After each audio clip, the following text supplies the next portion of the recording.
Everyone knows about Solgaleo and how strong he can be with the right draw, but Lunala is super underappreciated as a card that has a lot of robust lines that can be played. The main thing is just that this deck is super fun.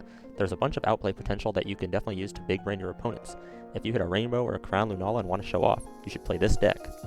Here's the deck list I was using. One of the things I want to highlight is using Mewtwo as a wall breaker. Giratina often struggles with some of the really tanky EXs like Solgaleo and Decidueye, as well as other Giratinas and Darkrai's because of the recoil he takes. But Mewtwo plus Red, especially, can one-tap Solgaleo after he takes recoil damage, and in general, Mewtwo also one-shots Darkrai and Giratina.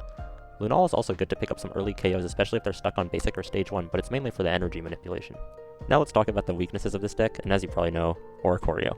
Obviously, this deck is not great into the bird, but if you're able to stall until you can get regular Giratina, it's a winnable matchup. Where this deck shines is in the more stally, consistent matchups where you can ramp with Giratina and maybe a few other EXs.